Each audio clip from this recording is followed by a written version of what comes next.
Ja, wenn ich aber die Übersetzung ändern will, muss ich quasi stehen bleiben, den Riemen umlegen.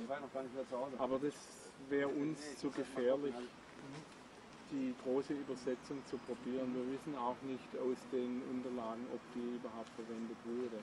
Ich nicht. Also nur das, was ich Mehr haben sie nicht. Und wenn dann der Stand zu niedrig wird, wenn er schlecht vergast, dann muss man wieder nachtanken. Okay.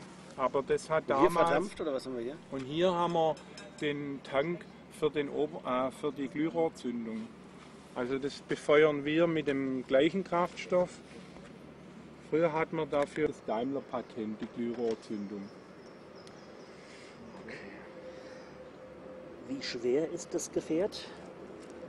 Reagiert sehr, sehr sensibel. Was ist denn die Drehzahl ungefähr, wenn das so vor sich hin tuckert? Und mit dem Fahrhebel spanne ich, wenn ich fahre, den Riemen an, durch eine Zwischenrolle, und dann habe ich Kraftschluss auf das Hinterrad, Zahnrad getrieben.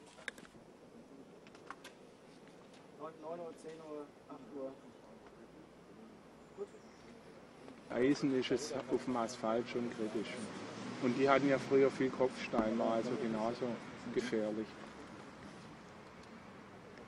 Und Laufbuchse und läuft dann nach unten ab ins Kurbelgehäuse und schmiert dann unten noch die Lager. Wieder verdrehen.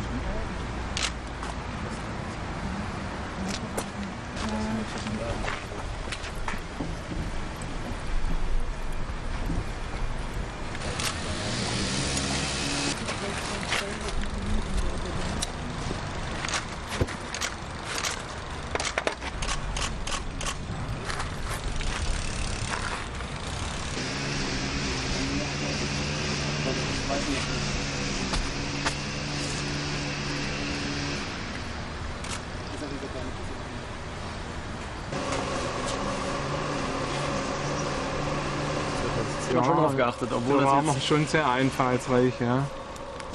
Weil der Maschinenbau und der Dampflokomotivenbau war ja.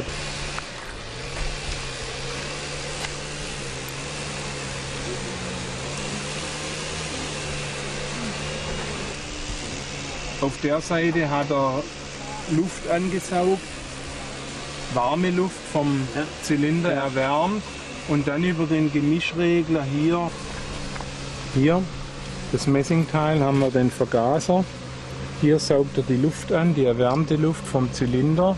Hier haben wir einen Regler, hier wird das Gemisch geregelt und dann zum Einlassventil geleitet.